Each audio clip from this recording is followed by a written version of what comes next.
मुझे शूल फिल्म की थी मैंने, तो उसके प्रिपरेशन में मैं कुछ ज़्यादा ही घुस गया था। उसके बाद उसके करने के जब फिल्म ख़त्म हो रही थी और उसके बाद मुझे कुछ नाइटमेयर्स आते थे। देन साइकोथेरेपिस्ट से मैंने बात किया तो उसने कहा कि this is the after effect of what you have done preparation. फिल्मी फीवर, ये है फिल्मी फीवर। मैं हूं आपके साथ अनुराग पांडे और इस समय मेरे साथ में मौजूद हैं मनोज बाजपेयी साहब। नमस्कार सर। नमस्कार, बहुत बढ़िया। पर भैया बधाई हो गली गुलियां के लिए। हाँ, थैंक चारों तरफ क्या चर्चा है। बिल्कुल, देखिए आपने। मैंने प्रमोशन देखा, लोगों से बातें सुनी। यही तो दिक्कत है, दोस्त भी नहीं देखते हैं फिल्म हमारी। देखेंगे ना, आप चिंता कर रहे हैं। पर भैया बधाई हो, लोगों ने कहा मुझे नहीं कि मनोज भैया से मिल रहे हो, आप उनसे बधाई। आप लोग भी देखिए कभी अमेज़ॉन पे गली गुलियां। मम्मी देख रही थी कल। हाँ, 4.5 years के बाद वो रिलीज़ हुई। द अमेजिंग थिंग इज़, जब रिलीज़ हुई थी, इंडिपेंडेंट फिल्म थी, तो उस दौरान में क्योंकि कमर्शियल फिल्में, मेन स्ट्रीम फिल्मों के बाद जगह नहीं होती थी, शोज़ नहीं मिलते थे हम लोगों को। मैं बहुत कोशिश की मैंने कि शोज़ मिले, कुछ ज़्यादा कमाई नहीं हुई, ज़्यादा लोग नहीं जा पाए थिएटर, अवेयरनेस नहीं हो पाई उस तरीके से। But now on Amazon it is doing extremely well, extremely, and that too it's a dark film, it's an intense film, but still people are loving it, the audience is loving it, and I'm getting such huge humongous response on social media for it, which is amazing. I'd go and watch it today only. नहीं देखना चाहिए यार। तुमको सपने में कभी कोई ऐसा डरावना चीज आती है क्या? जैसे मुझे भी सपने में ऐसा लगा सफेद हाथी मेरे पीछे दौड़ता है। सफेद और मालूम नहीं कैसे कहाँ से आ गया। और दूसरा मेरे दिमाग में आता है घोड़ा, जो बच्चे साहब की जंजीर फिल्म थी ना, मैंने बहुत बचपन में देखी थी। मुझे अच्छे से वो अजीत साहब के पास जो घोड़ा था ना, सारा शहर मुझे लॉयन के नाम से सारा शहर मुझे लॉयन के नाम से जानता है। इस शहर में मेरी वही हैसियत है जो जंगल में शेर की होती है। सर आप क्या मिमिक्री करते हैं। बता कौन सा सपना ऐसा है जो सपने में मिलती है ना? अब तो बता दे, तेरा प्रमोशन कर रहा हूँ। कौन आता है? कोई डरावना सपना। अच्छा भी हो सकता है। 3 दिन पहले मेरे साथ हुआ था। मैं झटके से उठा, पसीना वसीना निकल रहा था और मुझे लगा मैं स्कूल के लिए लेट हो गया, अटेंडेंस कम है। What shit, yeah? Seriously? School का सपना है तो मेरे को सच में टेंशन हो गया। मैं फिर मेरी मार्कशीट ढूंढने लग गया कि कंफर्म पास होके निकला था मैं। ऐसा होता है, बट हाँ सर, अभी भी मुझे भी सपने आते हैं। किस चीज़ के आते हैं ऐसे स्कूल वाले। बट मार्कशीट नहीं ढूंढती हूँ मैं, बाद में उठ जाती हूँ। मनोज भाई आपको क्या आता है? कभी आया रिसेंटली? नहीं, मुझे सपने नहीं, अच्छा भी सपने नहीं आते ना, बिल्कुल नहीं आते सपने। तो मतलब आपने गहरी नींद नहीं, मतलब आपने जो गाना गाया सपने में मिलती है, वो झूठ बोला था आपने? नहीं, हाँ मेरे नहीं, मुझे आती नहीं, मिलती सच में कैसे नहीं है? आते मुझे। नहीं आती तो मुझे सपने नहीं आते। मुझे बहुत सपने आते हैं। मैं ऐसे घूमते फिरते बहुत सारी चीज़ें, मैं बहुत सारे सपने देखते रहता हूँ। होता है ना कि हाँ, जैसे डे ड्रीमर होते हैं। डे ड्रीमर, मैं डे ड्रीमिंग मेरा बहुत ज़्यादा है। मैं खुद से बात भी करता हूँ। तो बात हाँ, कई लोग करते हैं। जैसे मैं क्या, जैसे बैठा हूँ ना, तो मैं 1 घंटे आधा घंटे इसको देखते हुए बैठ सकता हूँ, जबकि सोच कुछ और रहा हूँ। हाँ। कहानी कुछ और चल रही है और इसको देख रहा हूँ।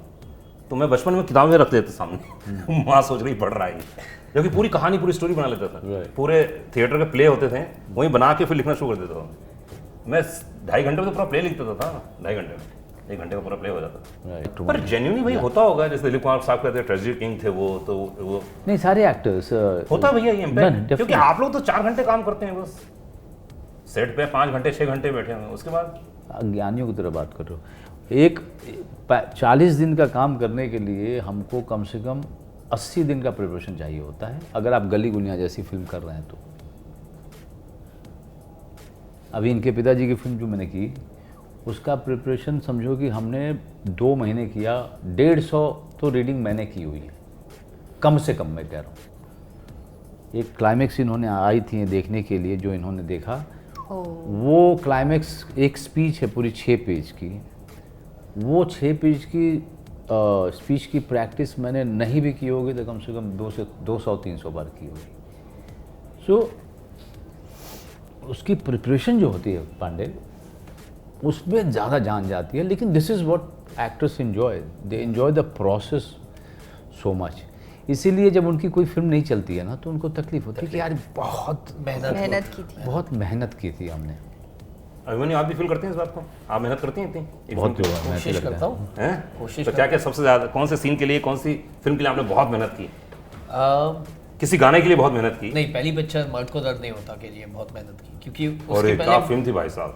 नहीं, लेकिन मैं शायद बोला भी था इनको, और भाग्य इनकी माँ को भी बोला था कि बहुत देख के लगता है कि इन एक्टर्स ने जान मराई है अपनी इसको करने के लिए। तो अगर सपने में मिलती है गाना एक बार रीमेक हुआ है, तो इसको अलग ढंग से पेश करने की क्या ज़रूरत पड़ गई थी? जब ऑलरेडी इतना गाना हिट है, सुपर हिट है, फिर क्या सोचा गया? पिछले 6 महीने में कितने बार गाना आपने रेडियो पे सुना?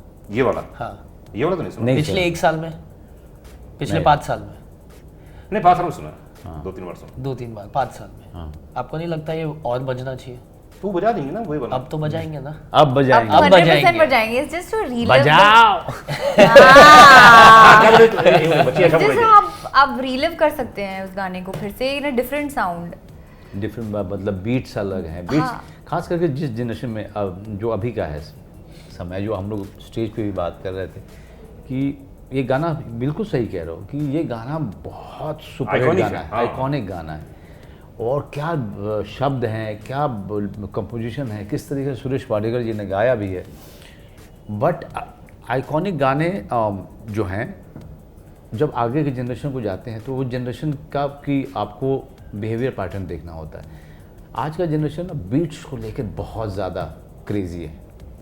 बीट्स, वो शब्द जो लिखे हुए हैं वो नहीं, कॉम्पोजिशन है वो नहीं, बीट्स को लेकर के बहुत ज़्यादा क्रेजी है। अब जहाँ पे मैं भी जाता हूँ या मैं अपनी बेटी को देखता हूँ, वही 12 साल की है, वो मतलब उसके जितने चॉइसेस हैं, इट्स एवरीथिंग, टेलर स्विफ्ट वगैरह जितने भी हैं, पता नहीं क्या क्या नाम। बेस बहुत ज्यादा है साउंडस्केप आजकल इज वेरी गानों में। इंपॉर्टेंट सर, वही। मतलब जो तो उसमें उसके उस कल्चर में ढालना उस गाने को, ताकि उसकी शेल्फ लाइफ और आगे जाए, रेलेवेंसी बनी रहे। बना रहेगा। और ये जिस तरीके से इन्होंने किया है लीजो और लीजो, चेतन हाँ, और कुमार भाजी, बहुत बढ़िया, वेरी नाइस।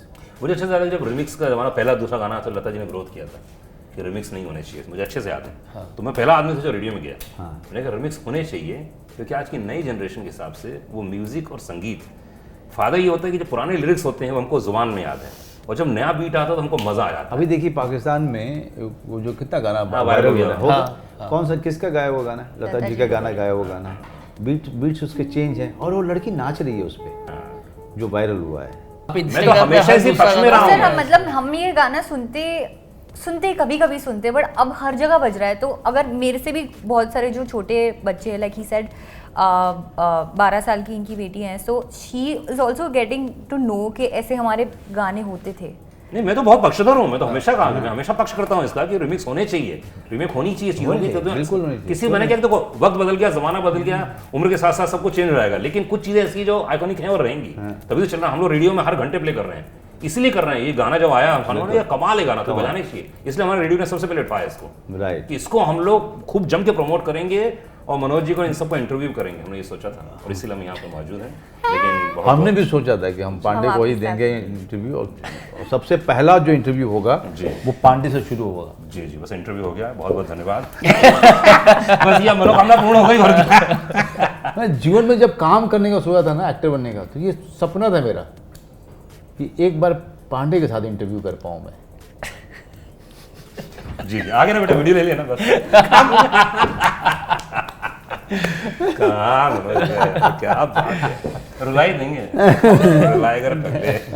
चलिए खैर, बहुत बहुत शुक्रिया, बधाई हो और गाने के लिए, और मैं चाहूँगा कि ऐसे रिमिक्स और रीमेक करते रहें। ऐसे करो, अच्छा, ऐसा कुछ करते हैं। देखो प्लग इन कर दिया।